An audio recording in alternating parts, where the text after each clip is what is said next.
بسم اللہ الرحمن الرحیم۔ قرآن مجید کا پیغام عمل، 10واں پارہ۔ مال غنیمت اللہ کے بتائے ہوئے طریقے پر تقسیم کرو، اس میں سارے انسانوں کی بھلائی ہے اور یہی ایمان کا تقاضا ہے۔ یاد رکھو، غلبہ اور فتح عطا کرنے والا اللہ ہے۔ اگر تمہارا دشمنوں سے سامنا ہو تو بھاگو مت، ثابت قدم رہو اور اللہ کو کثرت سے یاد کرو۔ اللہ اور اس کے رسول کی اطاعت کرو اور آپس میں جھگڑو نہیں، اپنے اندر کمزوری نہ پیدا ہونے دو، صبر سے کام لو۔ ان لوگوں کا طریقہ اختیار نہ کرو جو اپنے گھروں سے اتراتے اور شان دکھاتے ہوئے نکلے، راستے بھر وہ لوگوں کو اللہ کے راستے سے روکتے آئے۔ شیطان نے ان کے کرتوتوں کو ان کی نگاہوں میں خوشنما بنا دیا۔ تم شیطان کی چالوں سے بچو اور اللہ پر بھروسہ رکھو۔ تمہارے دشمن تمہارے کسی عہد کا لحاظ رکھنے والے نہیں، اور وہ جب جب موقع پائیں گے خیانت کریں گے۔ جہاں تک ہو سکے زیادہ سے زیادہ طاقت حاصل کرو تاکہ دشمنوں کے دلوں میں ہیبت بیٹھی رہے۔ یہ تمہارے بھی دشمن ہیں اور اللہ کے بھی دشمن ہیں۔ اطمینان رکھو، اللہ کے راستے میں جو کچھ خرچ کرو گے اس کا بھرپور صلہ پاؤ گے۔ دشمن جب صلح کی پیشکش کریں تو اللہ پر بھروسہ کر کے صلح کر لو۔ اگر ان کی نیت دھوکہ دینے کی ہوئی تو بھی فکر نہ کرو، اللہ تمہاری حفاظت کے لیے کافی ہے۔ ایمان والوں کو اپنے رب کا یہ احسان نہیں بھولنا چاہیے کہ اس نے ان کے پھٹے ہوئے دلوں کو جوڑ دیا۔ دلوں کی یہ الفت انمول ہے جو خالص رب کا عطیہ ہے، کسی اور کے بس میں نہیں کہ وہ دلوں کو جوڑ سکے۔ اگر جنگ کا موقع آ جائے تو پیچھے نہ ہٹو، چاہے دشمن تم سے کئی گنا زیادہ ہوں۔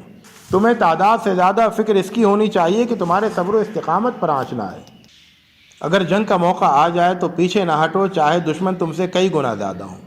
تمہیں تعداد سے زیادہ فکر اس کی ہونی چاہیے کہ تمہارے صبر و استقامت پر آنچ نہ آئے۔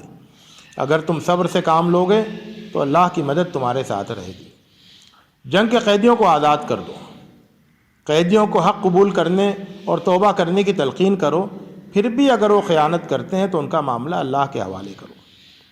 اہل ایمان کو اللہ کے راستے میں ہر قربانی کے لیے تیار رہنا چاہیے۔ ضرورت پڑے تو گھر بار چھوڑ دیں اور ضرورت پڑے تو اپنے بھائیوں کی مدد کے لیے دوڑ پڑیں۔ اللہ کے راستے میں جان اور مال پیش کرنے سے کبھی پیچھے نہ ہٹیں۔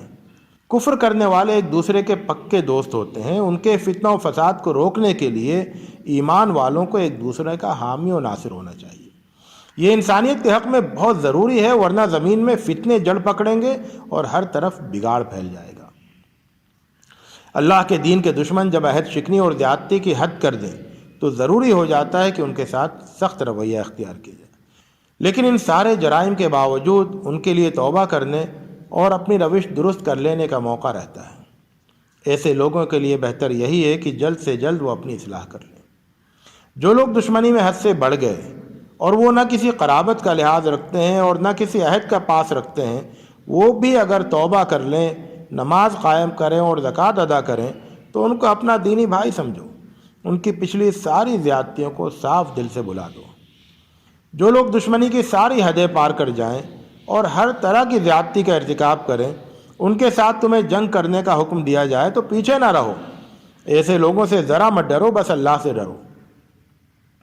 اللہ کے ساتھ شرک کرنے والوں کو حق نہیں کہ وہ اللہ کی مسجدوں کو آباد کریں، ان کے تو سارے عمل اکارت ہو گئے۔ اللہ کی مسجدوں کو آباد کرنا اللہ کے ان بندوں کا حق ہے جو اللہ اور آخرت پر ایمان رکھتے ہوں، نماز قائم کرتے ہوں اور اپنے مالوں کی زکوٰۃ ادا کرتے ہوں۔ محض حاجیوں کو پانی پلانا اور مسجد حرام کو آباد رکھنا کیا برابر ہو سکتا ہے اللہ اور آخرت پر ایمان لانے اور اس کے راستے میں جد و جہد کرنے کے؟ ایمان اور جہاد فی سبیل اللہ کے مقابلے میں ان کی کوئی حیثیت نہیں۔ اگر تمہارے باپ اور بھائی بھی ایمان پر کفر کو ترجیح دیں تو انہیں اپنا دوست نہ بناؤ۔ اللہ اور اس کے رسول سے سچی محبت کرو اور اس کے راستے میں جد و جہد کرنے کا سچا شوق پیدا کرو۔ باپ، بیٹوں، بھائیوں، بیویوں، رشتہ داروں، مال، تجارت اور پسندیدہ گھروں کی محبت اللہ اور اس کے رسول پر ایمان رکھنے اور اس کے راستے میں جد و جہد کرنے کی راہ میں رکاوٹ نہ بنے۔ کبھی اپنی قوت اور اپنی تعداد کے گھمنڈ میں نہ رہو، ہمیشہ اللہ پر بھروسہ کرو۔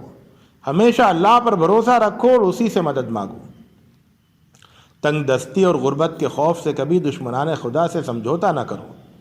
اہل کتاب کے بہت سے علماء اور پادری لوگوں کا مال باطل طریقے سے کھاتے ہیں اور انہیں اللہ کی راہ سے روکتے ہیں۔ یہ سارے لوگ جو سونا چاندی جمع کرتے ہیں اور اللہ کے راستے میں خرچ نہیں کرتے ہیں، ان سب کا انجام بہت دردناک ہونے والا ہے۔ مشرک طاقتیں سب مل کر تمہیں مٹانے کے در پہ ہیں، تم سب بھی مل کر ان کا مقابلہ کرو، اور یاد رکھو تمہاری اصل طاقت تقوی ہے۔ آخرت کے مقابلے میں دنیا کی زندگی کچھ بھی نہیں۔ جب اللہ کی راہ میں نکلنے کو کہا جائے تو بلا تردد نکل پڑو اور اللہ کی نصرت پر بھروسہ رکھو۔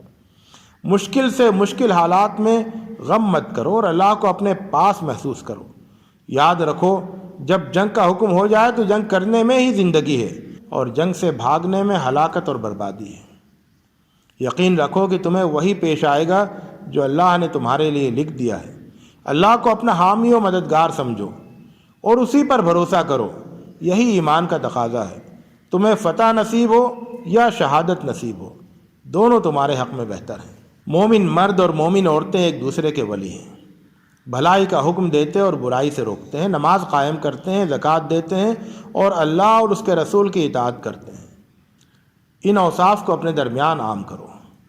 جب مشکل حالات پیش آتے ہیں تو یہ بھی واضح ہو جاتا ہے کہ کون سچا مومن ہے اور کون منافق ہے۔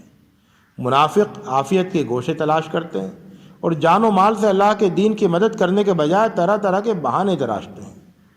جو ایمان میں سچے اور پکے ہوتے ہیں وہ بے چین رہتے ہیں کہ کس طرح وفاداری کا ثبوت پیش کریں۔ اللہ کی راہ میں پیش کرنے کے لیے ان کے پاس کچھ نہیں ہوتا ہے تو ان کے دل تڑپتے ہیں اور آنکھوں سے آنسو روا ہو جاتے ہیں۔ ان کی یہ فکر اور یہ تڑپ اللہ کو پسند ہے۔ جہاد میں شریک نہ ہو سکنے پر ان کی کوئی پکڑ نہیں ہوگی۔ وآخر دعوانا ان الحمد للہ رب العالمین۔